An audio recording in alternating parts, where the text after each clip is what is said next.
Hello and welcome along to episode 75 of the Don McKellar sponsored review from Section C.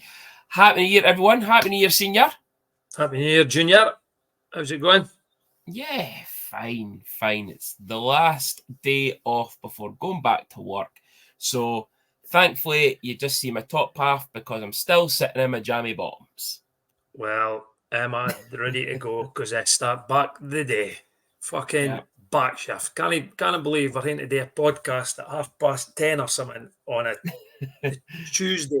Is it Tuesday? The 2nd of January. Because we have to go back to work the day. Right? And I've got my first call out. Okay. My first call out, and it's Ryan Buchanan. He's fondly known as Uncle Steve. Okay. So Uncle Steve, Ryan's uncle, is my boss, and he texted me at 6 o'clock this morning because the stupid old fecker forgot it was on back shift. He thought it was on early. So he texts us, "Oh, did you see the messages?" And I'm like, "I'm on back shift." Yeah. Unbelievable. So that's the first call out. My boss has been called out. First episode of 2024. You're called out, Steve. I'm sorry. However, I'll give you a shout out for Steve because I get double time when I go in the day. So happy days. Yeah. Well, actually, now that we've started on with a call out, I've got a call out. Go on then. And I said I was going to do it because it fucking wound me up at the game on Sunday. If it's got a sticker on the seat that says reserved, then I sit in it. My God, this boy in his bairn must have attempted to sit in about 4 or 5 different seats and kept getting told it's reserved. It's a season ticket seat. Don't sit there. They might just be late, or they're at the cafe or the bar, whatever. Yeah, could be anything. Sit somewhere else. It doesn't have a sticker on the seat. And still went and sat in another fucking seat with a sticker on it.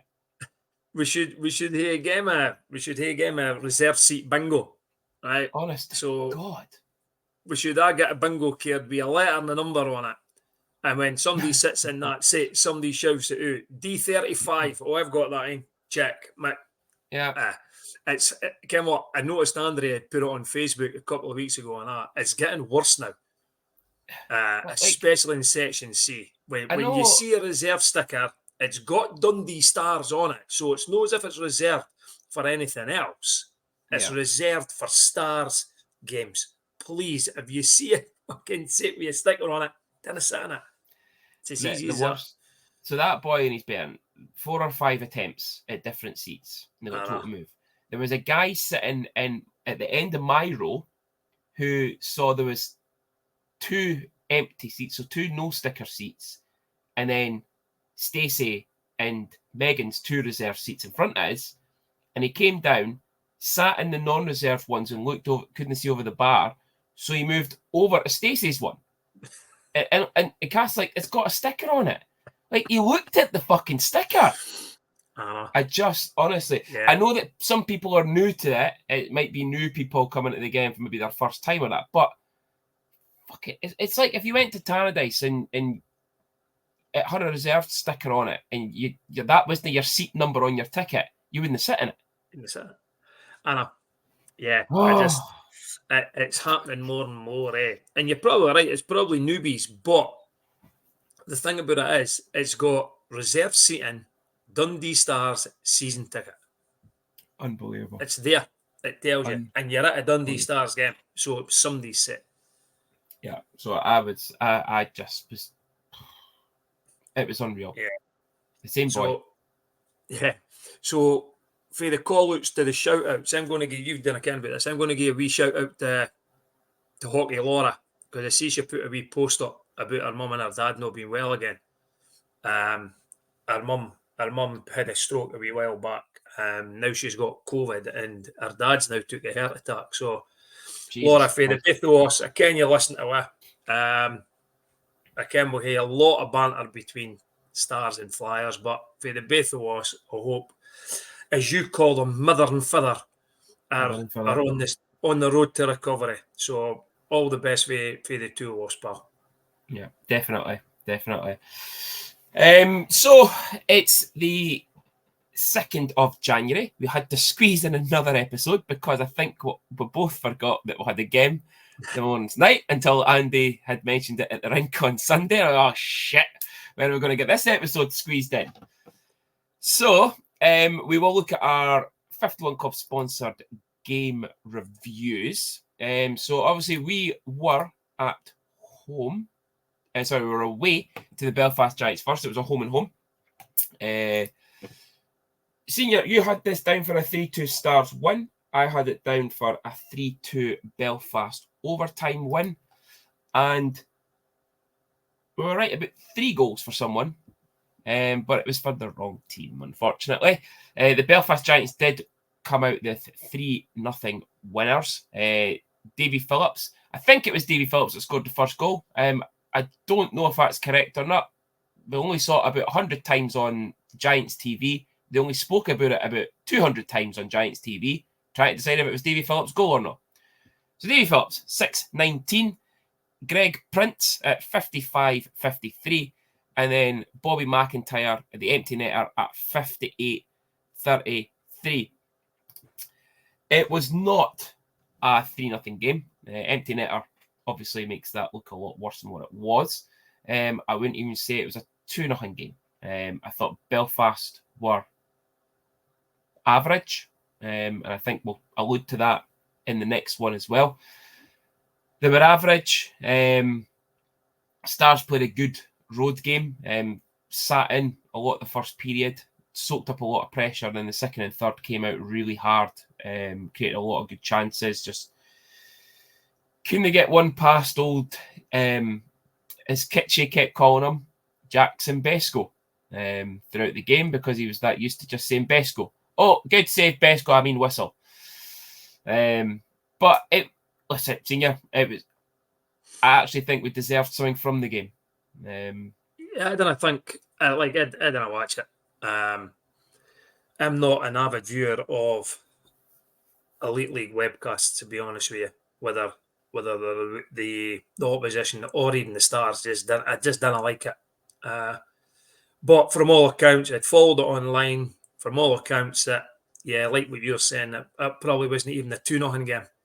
I think it probably maybe had 1-0 written all over it, and then we've got to then open it up, maybe creates a bit of space for them. But I'm the same as you. They're an average team. Yeah, they're no in great shape, to be honest with you. And we will allude on it when we get to the game in Dundee. But they are struggling, right? And I don't know what it is. Is it that the guys that they've brought in just aren't good enough? Has everybody else got better? You've seen the interviews coming out for Keith and things like that. Will he get the checkbook out? He probably will. He does it every year. They struggle up to about Christmas, and then the checkbook will come out. However, they've already spent a lot. They've already replaced a few boys already this season. And listen, they say that at the weekend, right, that there's only one team in this league that I think we would struggle to beat, and that's the Sheffield Steelers. On any given day, we match up with all other teams in this league. Every one of them. Yeah. I was just going to say that about the signings. I don't know how many they can still make, because obviously they're only allowed a maximum of 25 on your roster or whatever it is throughout the season. So they have replaced a lot of guys.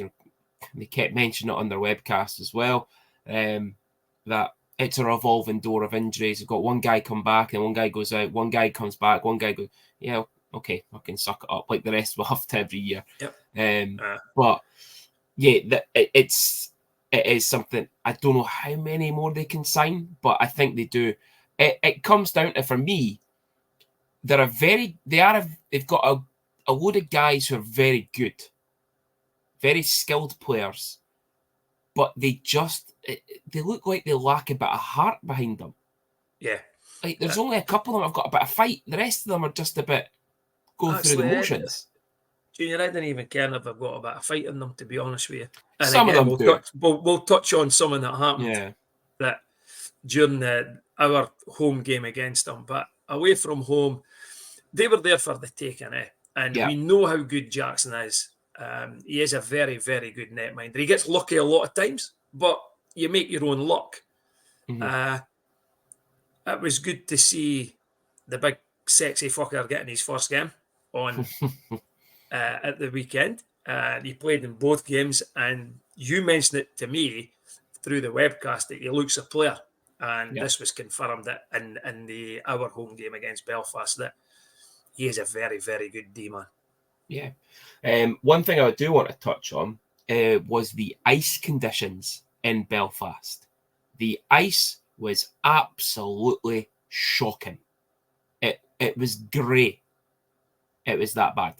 The puck was chipping up all over the place, sticking in places. I'm no surprised that they were able to play to those conditions because they'll train on it, so they could play to those conditions. Yeah. The ice was terrible on the Saturday game. I just thought it was just normal, chipped up ice and stuff. It was Sheepdog that said it to me as well. He's got a pal from Belfast, and he said that. He's like, the ice was grey. I just thought it was the colour of the webcast. Thought maybe their colouring was a bit off, but no, it was grey. And I was fucking hell. I've seen highlights of games for Belfast. I've always thought that about the ice. The ice doesn't look pure white. It's terrible. Whereas when you watch our webcast, our ice looks absolutely pure white. Yeah. But again, we were at 1-0, I'm thinking, again, all we need to get is a goal here. And if we took them overtime and lost in overtime, I'd have took that. I did expect to get 4 points at the weekend. It didn't work out that way. But from all accounts, it could have been 4 points. It could have also been 3 points. Ultimately, it was only the 2. So, yeah, disappointed that we lost over there. But, yeah, just disappointed. Nothing to shout about. There's no fucking beat 3-0 across there, blah, blah, blah. It's just one of those things. And the thing was and we were in the game at the time, and we've always said that about Stars teams. As long as you put the effort in, put the work in, and if you win, you win. If you don't, you get beat by potentially the better team or just a bit of luck. Yeah, and it was. I certainly think it was a bit of luck that they had with the first goal kind of coming off of Mackay and then going in off Vilhill's skate into the goal. It was going wide. And it held Vilhill's skate and goes in. The second one, the Stars will want that one back. I think the pass from Valentini to Dryden was quite poor. Dryden had it on the boards, but then it got stuck up in the fucking shit ice conditions. Valentini trying to back check, but the biggest part of that was the lino skated away for the Giants bench to allow them to change and skated straight into Dryden to stop him from back checking. So there's your next thing that fucks up. Yeah. So it was 2 lucky goals for me. One certainly lucky goal, 2 disappointing goal. I think the team will be disappointed in the way which they scored it. And then the third empty netter. So then it brought us on to coming back at home to the Giants. So the Giants ended up going 2-0 up, 1-0 end of the first, 2-0 end of the second. Aaron Nazarian at 9:58, and then that man again at 29:08. He just come back from injury himself. Stars then started their comeback through Spencer Nass at 49:41 on the power play, assisted by Valentini and Bedun. Spencer Nass tying the game after a goalie pull for the extra skater. It worked. 59-12, assisted by Britton and Dow. And then Stars ultimately scoring their 3 penalty shots and Belfast missing their 3 penalty shots, giving Stars a 3-2 shootout victory on an early 2 o'clock face-off. Yeah, that was really strange. Going up to the rink for doors opening at 1 o'clock. I loved the matinee game. I was a bit worried when we were sitting there and you're sort of thinking, because like we get in early, we like to get in early, we like to watch the warm up, we like to watch what lines are coming out on both teams, because we're geeky that way. And I'm sitting thinking, this place isn't getting busy. It's no bad. And then come face-off time, you're suddenly thinking, wow, what have all these people come for? Another near enough sellout. 2,342 or something it was announced as, which is absolutely fantastic. So over the last couple of games, I think that's nearly just around about, 5,000 people? 4,500, 5,000 people have turned up to watch the Stars. And hopefully it's going to be the same again tomorrow night against the Clan. I hope it's over 2,000 again, because the atmosphere in the game was fantastic the whole way through. Going with the game though, what a performance. Yeah. They should never have been 2-0 up. That was the worst thing about it. No, I know. They should have been absolutely, we should have been out of sight by that time.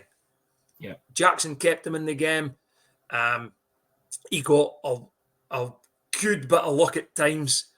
And I think we dominated that game. Absolutely dominated it. And even the Belfast fans were saying that there's just nothing there. Yeah. I say that about Spencer Nass, right? We've always spoke about Dryden, about he just gets it. Captain fantastic. All the superlatives you can give Dryden, he gets them, right? But see at the back of Dryden, Spencer Nass is becoming an absolute player for us. He gives everything.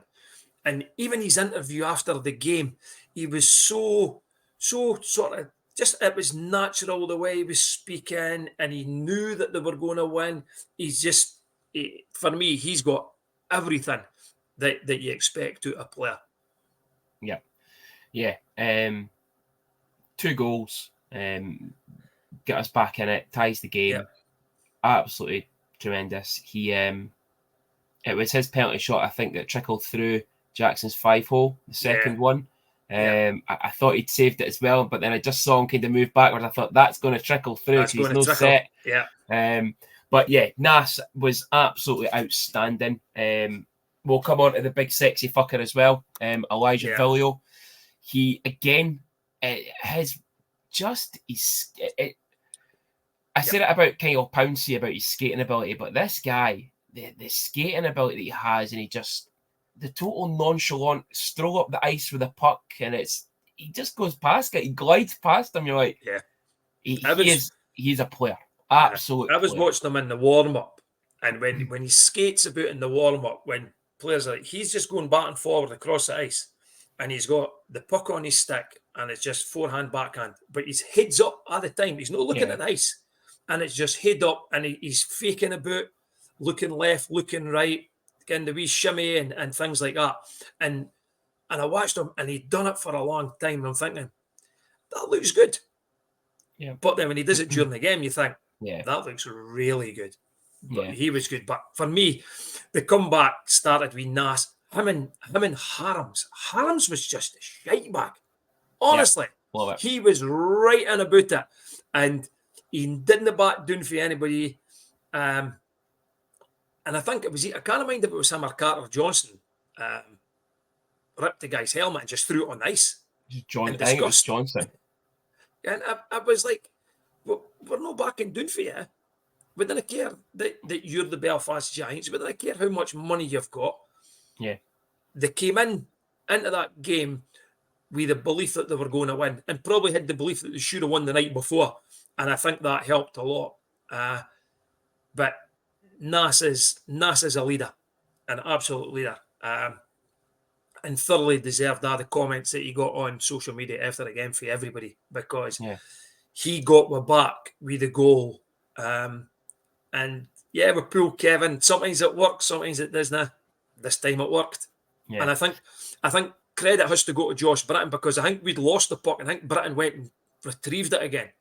If memory serves me right. I think he won the puck in a battle, and then it started for there. I am going to slightly disagree with you on one point there about where the comeback started.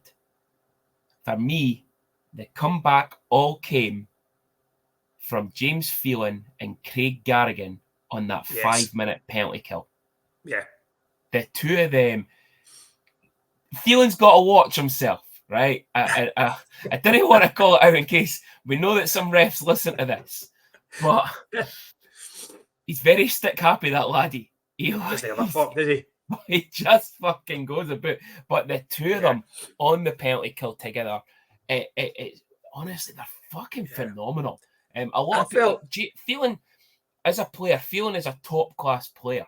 He's like you were saying about Viljo. Phelan's head's always on a swivel, looking for something to happen. He grinds out. He throws himself at the boards and that. He can finish the puck when he gets the chance. But the defensive side of his game, for such a class forward, it's second to none. He could effectively be another D-man if he wanted to. He's that good. Yeah, I felt bad for Craig and Johnny because with Viljo coming in, it changed the dynamic of the team, and it meant that Josh Britton had to go as a forward, and then what happens then, unfortunately for Craig, because he dropped down to the fourth line with Johnny, they never got a lot of ice time. Johnny didn't get any ice time, I think, but Craig, I got concerned because he hadn't touched the ice, and I said it to the girls next to us. I went, see if we go on the penalty kill, Craig might struggle here because that'll be his first shift. He's not in the game yet. Yeah. And lo and behold, we get a penalty and his ice time starts to go. And I think Mark's seen it in that wee spell on a 2-minute penalty kill that Craig was given a wee bit extra. And when the 5-minute penalty kill came in, he really worked. And then he actually started to get a few shifts after that. And it comes down to work ethic and what he gave to the defensive side of the team. And for me, I think probably, unfortunately for Paratino, I think he was the right guy to leave out. I don't think it'll be him that'll get left out all the time. I think they'll chop and change it. However, I actually think Craig should have had more ice time than what he got. I think on that line, I think probably Josh would have played the majority of that line. And I think probably Phelan, maybe. I think Elmer tired. And I think that's maybe how Craig started getting shifts, because Elmer fell out the game for a wee bit. And I think that could have been because he missed 2 games because of illness. And it was maybe catching up with him. Yeah. So at the end, the coach got it absolutely spot on. Yeah. It worked. But you're right, I can understand what you're saying. That 5-minute penalty kill, just that gave the guys a big boost. Yeah. And then if you listen to what Spencer said, they spoke to Kevin at the end of the second. You keep it at 2, we'll win this game. Mm-hmm. And he says Kevin kept it at 2 and we went and won the game. Yeah. Yeah. But yeah, obviously Elmer coming back, he was out a couple of games with illness. Didn't play in Belfast, so it was surprising to see him back for the home game. Mm-hmm. Now that we've got that extra import again, with effectively Viljo coming in and replacing Walker's spot, we do have that extra import carrying. So obviously, you alluded to it, Paratino was the one that was left out of the squad. Again, for me, like you said, I think it was the right decision. For me, I don't really feel like we've got much out of Paratino yet. But again, this could maybe be the wake-up call that he needs. Of you need to start scoring, you need to start, doing the dirty things that other guys are doing. Like you said it about Harms being a shite bag. I actually thought Valentini was a bit of a shite bag on Sunday. Valentini gave it to about 3 or 4 boys after a whistle. Surprisingly, because Ryan doesn't do that very often. No. And rightly so, because Ryan was getting at the whole game. Mm-hmm. There was things went on. I've never seen, I think he skated right down the ice with Sato the whole way, speaking to him and chirping at him. I don't know what happened, but something must have happened, because you're right. That's not in Valentini's game, right? He just doesn't, that doesn't happen with him. But I don't know what's been said on the ice to him. I don't know what's happened to him on the ice, but he was one well pissed off boy. And then to top it up, we've all seen the video. I'll go and fist bump you when I've scored the penalty. I'm jumping in here. his didn't. hand. Well, I'll tell you, Junior, his hand's up to come our bench. Yeah, but I think it's up well early. Early. I think he does that quite often. I think if he scores, I think he just puts his hand up just as he's coming towards the end of their bench. But he says something to them. He certainly says something to them. Definitely. But I don't think he's fist bumping them. Yeah. Although what's it called? The other chasing the puck. Yeah, I don't. Yeah, I think chasing the puck just did a wee bit of stirring there. With the Giants, but you're right, because I've see if that was the opposite way around. Eric's. I would have expected Sean Allen to be off of that bench and on their bench fighting every single one of them. Honestly, you would, because people are saying, "Oh, that's going to be it." The next time they play, somebody will go after him. No, the winner. No, but it wasn't in Valley's game. That's not in Valley's game. No. But the reason it was in his game, and listen, as much as we are Team Stripes, and we'll just shout a wee bit of them now and again at games, nothing on social media but I'm having a massive coil on the officiating on Sunday. That is one of the worst officiating duos I've seen in a long time. I thought it was quite poor. It was terrible. Poor. Yeah, it got dangerous, and it was because of their inability to call things. It got dangerous, like when the guy wiped out Carr. Yeah. Like, what the fuck? It's blatantly obvious. Yeah. It's... And when things like that happen, right, players will take it in their hands to go and sort it, right? I thought they were poor. Well, I'm not going to say they, because I didn't think Ferguson done much wrong, right? I'll be honest with you. I thought Brown was playing to the crowd more than watching the game. He just skated about there. If he heard someone coming through the crowd, it was like he was looking up, he was saying a comment, and then he was mimicking people, mimicking fans for whatever in the arena. I think it was Andy Strange put up this morning on the Mackay penalty. He wasn't even looking at it because he was standing arguing with Sato in the penalty box. So he never even seen it. And then he turns around and it's like, shit, what's going on here? Yeah. For me, as I say, Ferguson was terrible. See, I don't think he certainly wasn't as bad as Brown. I'll tell you now. I thought he was up there. It was like, I'll just come up here, I'll skate about for an hour, and then I'll get back up the road again. Yeah. And this is the thing with Brown. It's been commented on publicly before of people that have spoke to him from other teams in the league, that he doesn't care.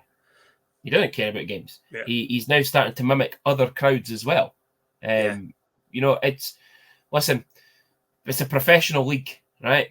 And you, regardless of the abuse that you get, unless it's racist or homophobic or something like that, then you've just got to get on with the game. If someone calls you shite, you get on with it. If someone says you're terrible or Brown the clown, you get on with it. Laugh inside your head about it.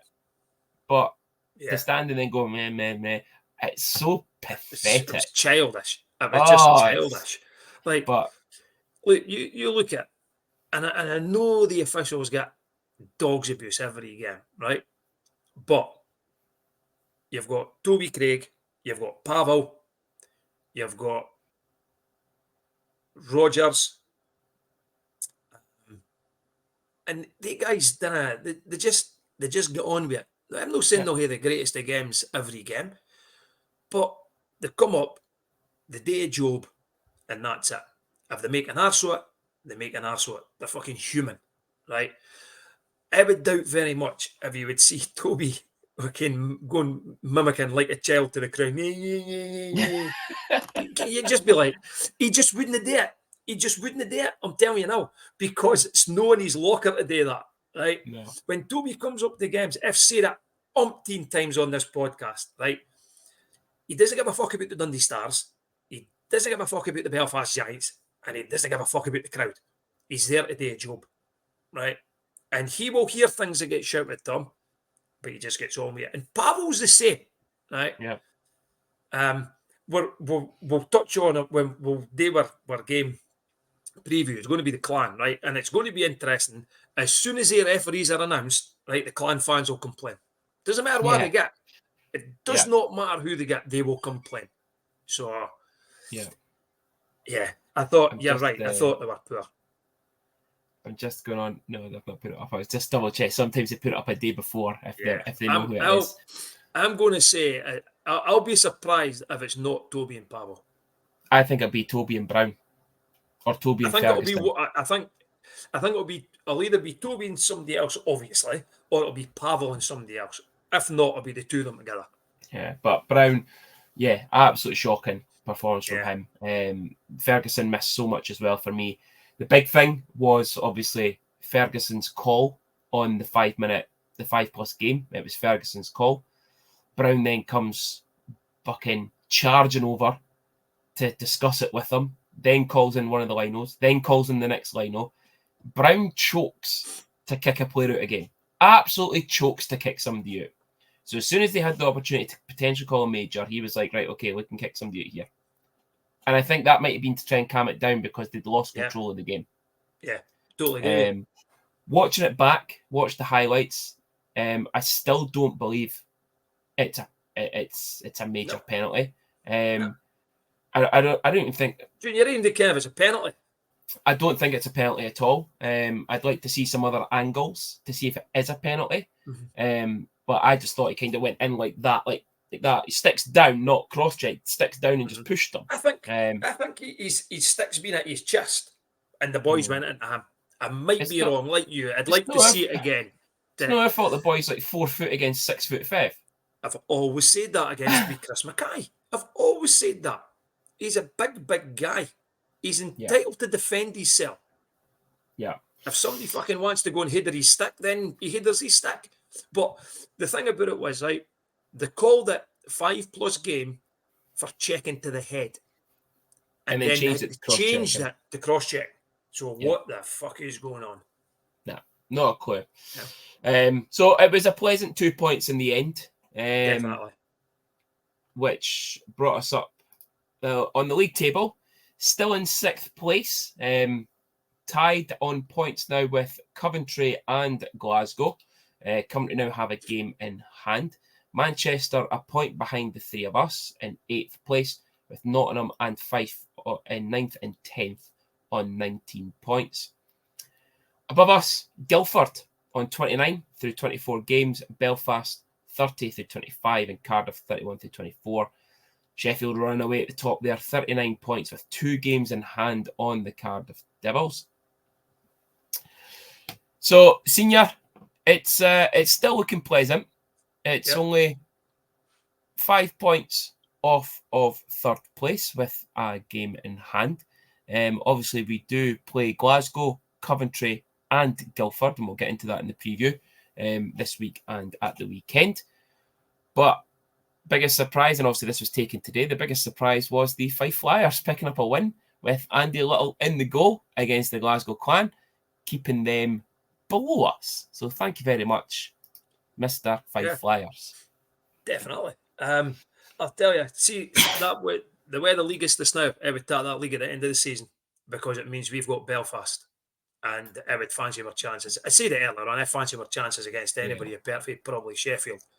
But we've proved in the past that we've done them over 2 games as well. But massive kudos to the guy Andy Little. You know what I mean? Yeah. That was not expected. Honestly, we gave the young lad 10, and probably we've said that we could have scored about 15 or 20 if we really wanted to go and do it. We did not. He goes into Glasgow. They get beat. What was it? 4-1. Something like that, 4-1, 4-2 or something. I can't remember. I think it might have been 4-1. And you think, okay, Glasgow maybe just no perform. They'll go into Fife and they'll maybe do it in Fife, and then they get 7 put past them. Yeah. So, Senior, great for us. Before we move on, I think I know who it is. Man of the match for the Belfast home game. For the Belfast home game, Spencer Nass. Spencer Nass. 2 points for Nass. That now brings him up to tied first with Brendan Harms and Kevin Carr on 3 man of the matches each. Yeah. Which then brings us on to Time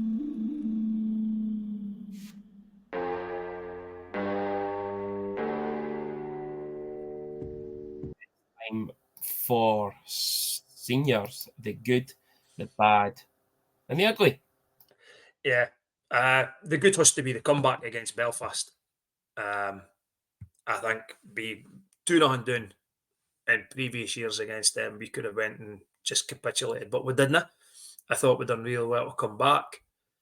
As you say, led by the 5-minute penalty kill. I think Spencer Nass grabbed the team by the bars and pulled them through. And it was thoroughly deserved. We should never have been 2-0 down anyway. So for me, the good is the comeback, and especially the performance of Spencer. The bad, we've touched on it, is the call on Chris Mackay. Unless somebody could show me video footage from different angles, so I'll stand corrected, but that is never a major penalty for me. As I say, I don't even think it was even a penalty. So the call and probably the overall officiating of, certainly in my opinion, one of the officials was very, very poor. And the ugly, believe it or not, right, and we've no touched on it, was how many times did the Belfast players throw themselves to the ice? It was embarrassing. Sato on his arso. It was embarrassing. The number of times they got. It was like they just threw themselves for whatever reason. They were looking for penalties. They knew, for me, they probably knew the referees were shite. They were the big team. We'll throw ourselves ice. We'll get a penalty. It didn't work, and we just outworked them. But yeah, embellishment, Devon. It was just embarrassing. That's not sort of like a Belfast team. That's not the way Keith played. It's probably not the way he's coached these players, but that's what he's got this year. He signed them a but it was just really, really ugly. The whinging that they were going on, and yeah, so that was it for me. The ugliness of that was just really the Belfast Giants. Yeah, and I think that now has both Kiefers on Shigley pegs. Might well be. Yeah. So, moving on, the Craig Niche Decorators sponsored game preview. So, obviously, we are at home to the Clan tomorrow night. You might be listening to this tomorrow, so it'll be you're at home to the Clan tonight. And you might be listening on Thursday. We're at home to We've already played them last night. Beat them. Yeah. So, Clan at home. Then we are at home to the Coventry Blaze on Saturday, away to Guildford on Sunday. So 3 tough games this week and weekend. Glasgow, I think we know what we're getting with them now. We've played them a few times. We'll see what they're like. Their goalies are a bit hot and cold. Kylie or Keely, however he pronounces it, shut out in Belfast, and then goes and gets was it 4 in the first period at Fife, and then gets yanked, and the Finnish guy then goes in, and then he gets a few put past him as well. So it's I think the biggest thing for me against the Clan is it's going to be a battle of the special teams. I know that it's said that they've got the best power play in the league. We've got the second best power play in the league. Stats could be a wonderful thing for that, but there's it's if you've scored on it or not. However, looking at their stats at the weekend against Fife, I think 4 of Fife's 7 goals were on the power play. So their penalty kill doesn't look that penalty great. Kill's poor. So if we can get on the power play, then let's execute on it, because I don't think they're. Again, I said it at the start of the season. Defensively, I don't think they're that strong. And Tanya's probably going to give a wee bit of abuse on social media for this now, but I don't think defensively Clan are that strong. Offensively, they're very good, and they can score a barrel load when they want to. But defensively, I think that's where it's going to come down. Is the battle of the defenses. Yeah, they've had big injuries. Right, we'll not beat about the bush. Your boy Pellick is a big miss for them. Is he still out? I think he is still out. Sonch is a big miss for him. Combs has been. The wee rat. Right, thanks. Clarifying that. Yep. Combs was out. Right, he'll be back. He'll be wanting to put, because of the shit that they've had he'll be wanting to come into Dundee and do damage, right? And we really let's not be daft about this. We need to watch him because he is a top player. But I totally agree with you. I think if we got on top of them early and get them turned and start doing what we do well, which is crashing the net, I think we should win. And I'm expecting a win. You're right. Defensively, they're not the strongest. But offensively, they've got guys that could put up points for fun. I was surprised. I seen a comment the other day from a Glasgow fan saying that Gary Hayden brings nothing to the team. Well, I'll tell you, if you fucking want to get rid of him, please send him up here because Gary Hayden is a very, very good player. He's their top goal scorer. There you go. Brings none. And I was looking at the stats here. He's a top goal scorer with 10 goals in 23 points in 24 games. It's nearly a point a game in the league. Yep, it's crazy. It was just a random comment. I can't even mind what I put it up. It was on Twitter that somebody said that he brings nothing to the team. Yep, he brings a point a game to your team. That's what he does. He brings goals and assists to your team every game. That's what he does. You might not see. He might not go. He might not be like what Naas and Harms do, right? Whereas they're putting points up, but they're not frightened to get in amongst it. They're not frightened to get in the corners. They'll get in. They'll dig. They'll grind, and maybe that's what they're maybe not seeing for Gary Hayden. They maybe didn't see that because he's not that type of player. He's a sniper, you know. But I'll be really disappointed if we don't take all 2 points. Yeah, and if we want to be challenging, Junior, this is the games that we've got to win. We've always said that win your home games. Yeah. So I'll come on to it on this day, but senior score prediction for the Clan game. I'm going to go 5-2 stars. Okay, 5-2 stars. I'm going to say 3-2 stars. Okay.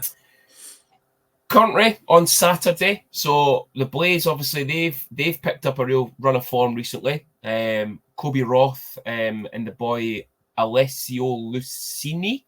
Luciano, I think, is it no? Luciano. Luciani. So those two, they're now their top goal scorers. Both with 13 goals. Top players. Defensively, they took a in from Cardiff, but defensively they're normally very, very good. Yeah. They're in the teams. They're freak results for me. We Coventry. Coventry didn't tend to get pumped like that quite a lot. No. Danny normally has his team set up to play quite well. They've done quite well against us in Dundee previously. You mentioned day two. For me, the guy that'll stand out for him, well, there's two. One's Kim Tallberg. Yep. He tends to always play really well against us in Dundee. Yeah. And the goalie, is it Cozen? Is that his name? Yes. The guy who was at Cardiff. Yeah. He tends to play well in Dundee. So it's going to be a battle. I think we're at home.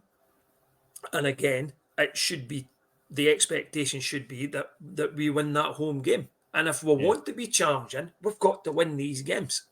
Yeah. But Daniel Hayden set up to be difficult.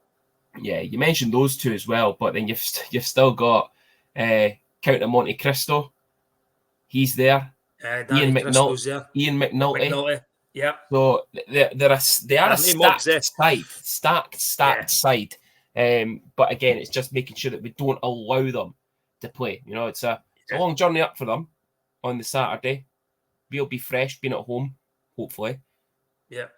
Put it all out, and then you go on the road the next day in Guildford. So, but yeah, tough game. Prediction? I think it might go all the way. I'm going to go 4-3 stars, and I think it'll go either overtime or penalties. I think it'll be a long night. He's going for a shootout then. If it's a long night, it's I'll going go for a shootout. I'll go shootout. Okay. Shootout. 4 3-stars in the shootout. I'm going to go 5-4 stars. And I'm not going to go overtime. I'm going to go regulation. Speaking about penalties, when was the last time you seen Stars scoring their first 3? Never really happened, does it? When was the last time you seen Belfast miss their first 3? Yeah. But yeah. Tough game on Sunday night away to Guildford. Again, a team that started picking up a bit of form. Peter Cronella, now top goal scorer in the league. Lewis Hook is top points scorer. Just, again, a coach that just knows how to drill his players into a system. Dicker's, been there and done it, won it even. But it's going to be a tough game in Guildford. It always is in those mint green bloody seats. They made a couple of changes, and it's obviously worked. It's worked for the better. They got McParland in, who used to play at Glasgow, decent player. Their goalie McAdam is now, and Burman are now beginning to start playing really, really well. And that's why they've climbed the league. But it's no surprise that they've climbed the league, because there was no way them or Coventry were going to be hanging about the bottom. Let's be honest. No. But I think playing Glasgow Wednesday and Coventry Saturday, and then having to travel to Guildford Sunday might just be a bridge too far, being honest with you. Catch up a little bit, yeah. Because if you think about it, right, we'll play Wednesday, we'll be off Thursday, we'll no have a great training session, and it's not going to be a massive training session on the Friday, because you're then playing again on the Saturday. Then you're up and away to Guildford. Yeah. I think that might just take its toll. Okay. Prediction? And it'll come, you know what? It'll come down to what always happens in Guildford. It'll come down to the start. Yeah. We've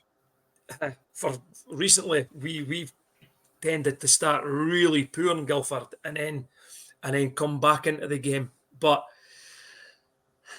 I think Guildford are going to win it. I think Guildford will maybe win it 4-1. I think there'll be an empty netter in there someplace. 4-1. They are in. You say that, but I just think it's going to be too much. Yeah, they are in Nottingham the night before. So not that far a journey for them, but they are in Nottingham the night before. Hopefully a tougher game for them. I've went 5-2 Guildford. I think we'll get a couple of goals there. So looking at it, a 4-point week predicted by both of us. So fingers crossed. I would take one in the 2 home games and let's see what happens on the road. And if we get someone, we get someone. Fantastic. If we don't, at least we'll have had the 4 points from the 2 home games. Yes, indeed. So that is our preview. Senior? Yep.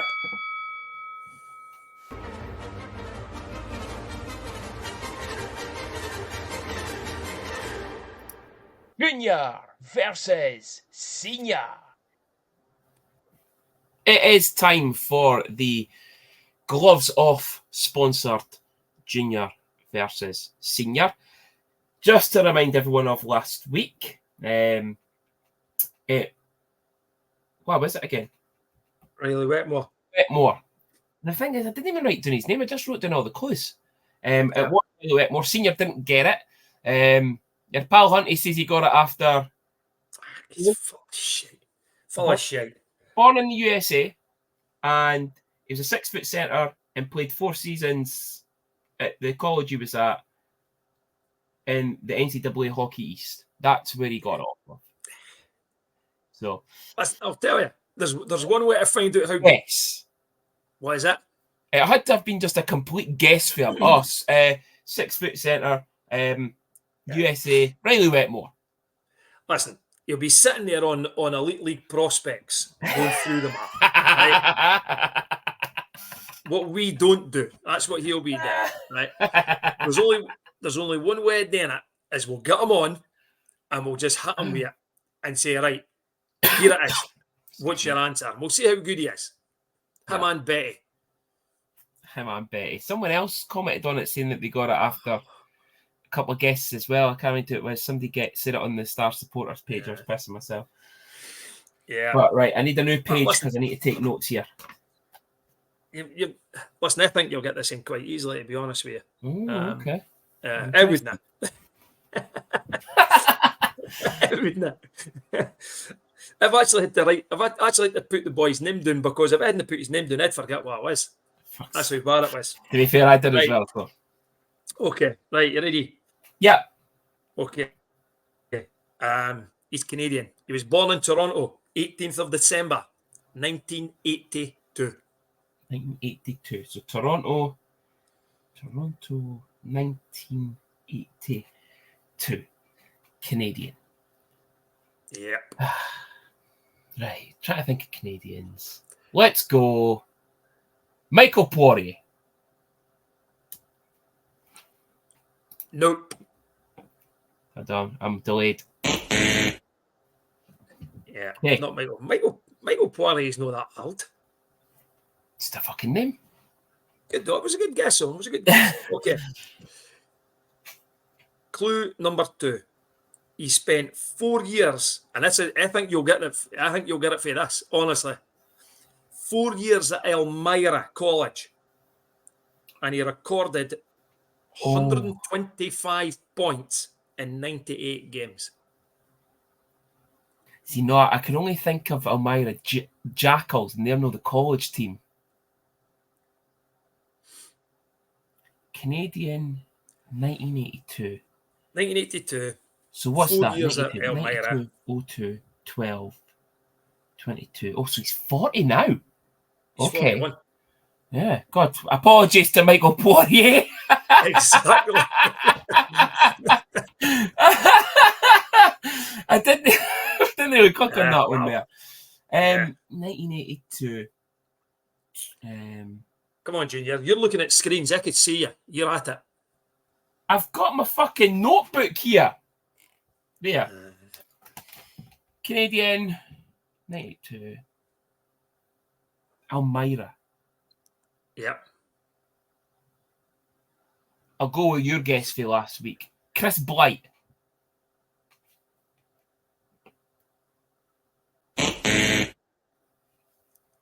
Incorrect. Another good guess, though, I must admit. So, clue number 3. He's played for 6 different ECHL teams. Okay? Okay. And he's racked up 192 points in his ECHL career. And also played, see, I'm giving you extra clues now, right? And also played 13 games in the AHL, scoring 3 points. So that's 6 different teams in the ECHL, 192 points, 13 games in the AHL, 3 points. Mate, 13 games in the AHL. 13, yes. Okay. 3 points. I'm going to go with one of your favourites. Oh, go on then. Goes along the lines of the tune of Sweet Caroline. Is it Francois Bouchard? No. Okay. No. I must admit, I thought you'd got it for Elmira, but no college hockey. ECHL Elmira, yeah. Right. So, clue number 4. He played 48 games for the Stars. Okay. And his points production was 18 goals, 24 assists for 42 points. So he was just under a point a game. It was, just say that in his one season, did you say that? He played 48 games for the Stars. And he recorded 18 plus 24. He had more points than that.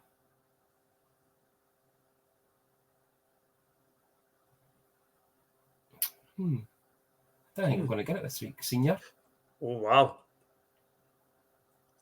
I'm really surprised because I struggle when I'm picking players because I can't what you're like me players. This guy, it's no this guy because he had a lot more points than this, and I'm pretty sure he played more. Nah, he would have played more games, but Mike Worrell. No, not Mike Worrell. Gee whiz, I am Junior. I'm shocked at this. Well, I'm pretty sure that I've gave you years and everything well before these clues, but okay. Last clue. He's still playing today in the ACH, which is the Allen Cup Hockey, right? Where he is a 4-time champion. So next to no clues about his time in Dundee. You're fucking Lots it of at the clues day. there. Absolutely fucking right. it at the day. Boyo. Like what? Boyo. Like, it at the day. Oh, he wore number 28. I mean, if I gave you this boy's number, you'd get it straight away. I'm telling you. If you don't get it from this one, right, I'll give you his number and I'll bet you get it straight away. There's only one other Canadian that I'm trying to think of further back. And I'm hoping right with him because... did I like this player? I'm going to say obviously you sat on the fence with this player. Oh, sat on the fence. So that's an extra clue you've got. See, I'm going to go with a player that I liked. He was And one of those I think players. I'm going to go with this as well on a limb here because Right. I think Jamie McGill didn't like him. There was a few people who didn't like him. So there's a 7th clue you've got. Fuck it, 7th clue my arse. I'm going to go with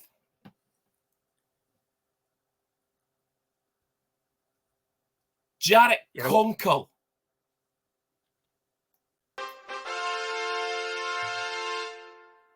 There you go. Jarek Conkle. What a player. I really liked him. I thought he was a great player. Yeah. He struggled. He struggled to start with, but he was good. If I'd said what number did he wear? 11. 11. There you go. If I'd said he wore number 11, you'd have got it straight away. Yeah, what a player. I thought the biggest clue, although it was college, he did play for Elmira. Did he? Yeah. I actually think we may have signed him from Elmira. And if I'd said that, you'd have got him straight away. Yeah, Elmira College through us. I could only ever think of Elmira Jackals and what was it, ECHL, and I think they were in the UHL for a bit as well. So he's still going. He's still going at the moment. He's still racking points up. Yeah, Jesus. It's that. What did you say it was? ACH, Allen Cup Hockey. ACH. God, that must be where boys go to retire or something, is it? Yeah, I think there's a few guys that have played in the Elite League and in the Stars are playing there. Yeah. Yeah. Well, senior, that is a point to me. Point to you. 7 clues. Well done. 1 point. Fucking 7 clues, my arse. I give you fucking loads of clues for Riley Wetmore. And I'm telling you, you might argue with us about it. You have that jersey. I'm fucking telling you, you've got it. I have not got a Riley Wetmore jersey. The only jerseys. 100% sure you do. Nope. The only jerseys I have. Shut up. The only jersey I've got a C on it is Tam Phillips. It's the only jerseys I've got. I've not got Riley Wetmore's jersey. Hey, look at your tops because I want evidence that you didn't. They are. I'm telling you, I've not got it. I've got. What have I got? Who else played that season? Doug Clarkson. Got his jersey. I've got his jersey. You gave that to me. No, I didn't. I've got it in the fucking bedroom through there. Right. Well, I've got a Doug Clarkson jersey then. What else played that year? McGiffin, did he play that year? Can't No, I think he did actually. Did McGiffin I give him place. Oh, hold on. Jesus Christ, Lar. Fucking going for it there. Right, on this day, senior. There was nobody born on this day, but we're going to have a wee special shout out that tomorrow is the birthday of Josh Britton. Hey! So it's Josh Britton's birthday tomorrow. Also, Adam Harding. Remember Adam? Yeah. Yeah. Yeah. On this day in 2015, we had a leaver after only playing about, I think it was 6 or 13 games or something. Timo Kuluvainen. Big Finnish boy that we signed for Telford. You had no team that year. Telford had released him. You're right. Big power forward, big long black hair. Yeah. Also on this day in 2018, a leaver of Justin Fox after only playing a handful of games as well when he buggered off. Yeah. Senior, 5 games on this day. Now, this is where... It's got to be derby games have got to be in amongst us. So this is where my prediction for the clan scores come into play. Okay. So listen to this, right, throughout it. 2016, we had an away league win at the Cardiff Devils by 3-2 in a shootout. 2018, we had a home league win versus the Glasgow Clan by 3-2 in a shootout. Okay. Goals scored by Gabriel Levesque, Jimmy Jensen, and Riley Stadel with the shootout winner. 2019, we had a home league loss to the Glasgow Clan by 4-1. Brian Hart being the only goal scorer. 2020, we had a home league loss versus the Giants by 3-2. Matt Carter scoring both those goals after being 2-0 up. We lost it 3-2. And the final one is in 2022, so last season, a home league loss to the Glasgow Clan by 4-1. Only goal scored by Carter Folk.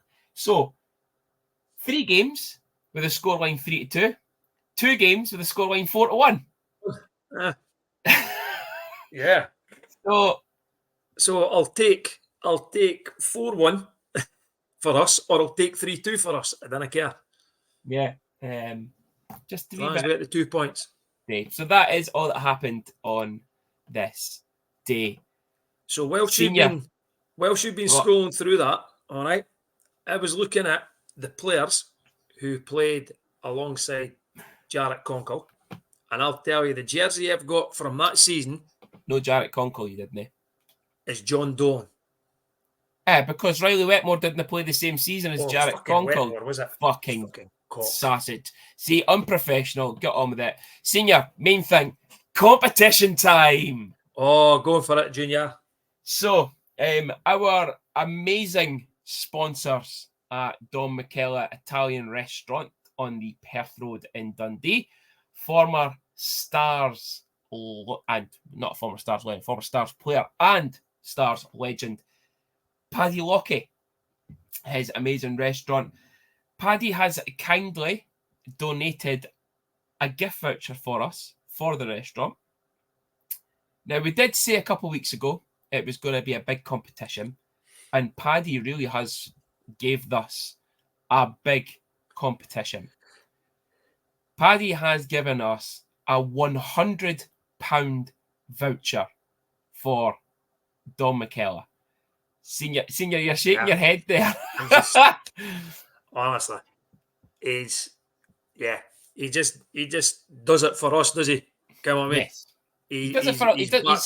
He sponsors a lot of the football teams and stuff like that as well, like amateur teams, Sunday League and stuff like that. But he does a lot for the community. I'll say that. We the things that he puts on in his venue, but also for us, the sort of the gift vouchers that he gives to us. We're just a couple of dopes sitting here speaking about the Stars, and he's okay. And he does that for us, Fantastic gesture. Yeah, £100 voucher. Wow. So £100 voucher. So what we're going to do is Now we need to kind of play this strategically again, so you don't have all your spammers in that. We are going to do a like and share this post. On that, we want you to do, obviously it'll be a comment, a hashtag, but also we want you to tag in someone who really deserves this voucher. It could be your partner, it could be a family member, it could be your best pal for the hockey. Maybe could even be maybe nominate your dad. Like maybe Louis wants to nominate his dad after getting caught whistling "Love Is in the Air" at the hockey on Sunday night. Die-hard Dundee fans, and he's sitting whistling "Love Is in the Air." It was great to see. He even got a minute after it. But yeah, we want it to be to someone that you feel deserves it and have a great start to a new year. Maybe someone who struggled in the last year or had a wee shit time towards the end, maybe over Christmas period or that. So we'll put a post up on Facebook. It is going to be a Facebook-only entry, so it's easier to trace. We'll get all your nominations, put them all in the random wheel generator, and the winner will be selected from that. So I say, thanks again to Don McKellar and Paddy for a £100 voucher. That is just unbelievable in terms of a prize, 100 quid, enough to feed an army. Yeah. So we'll get the post out later this evening. Once the show's out, we'll get it out later this evening, and we will close the competition. I'll probably will do it just before the Coventry game, so that you get all your tags in that and give you plenty of time. But yeah, it'll be a like, share, comment, and tag. All right, and then got to be in it to win it. Got to be in it to win it. Yep. So that's Paddy again. Like I'll shout out a couple of sponsors as well. If you're again looking for ink as of the tattoo variety, Liam Mean, Stars fan, Tribal Scribe and Lockheed. If anybody's wanting anything done, got on Liam's Facebook, got on Tribal Scribe's Facebook, ask for Liam. He's done a few bits and pieces for me. Thoroughly delighted with him. So if anybody's wanting that, and again the same with the guys across the water, the boys over the bridge, gloves off. If you're needing any stuff for they guys, get across there. It's right across the road from Fife Ice Arena. I'm sure Scott will be there and he'll welcome you with open arms. I'm pretty sure he does shipping in that as well. So if you're wanting stuff, get it shipped out to you. But listen, Senior, this is now the second time you've gave Liam a shout out, but he doesn't actually sponsor the show yet, so he's going to get his finger out. Well, he gave me a t-shirt. That was good enough for me. Yeah, there is a wee segment. And he gave his ink. There is a wee couple of segments there on the show that didn't hear any sponsors yet. So if he wants to, he could always give it a go. Yep. On that note, again, thanks again to the sponsors. Lars has just shouted out a couple of them as well. Again, thanks again to Paddy and the team at Don McKellar for the gift voucher. And again, we'll get that post out this evening. 3 games starting off tomorrow night. Hopefully that it's a packed rink again, nice and loud, and hopefully we're sitting here when we do our podcast in probably a week's time, sitting here talking about hopefully at least 4 points. Hopefully 4 points, and I'll better go and get ready for my work. Yeah, but everyone have a happy new year. We wish you all the best for the forthcoming year, and enjoy your work when you all go back to it as well. We will see you tomorrow night.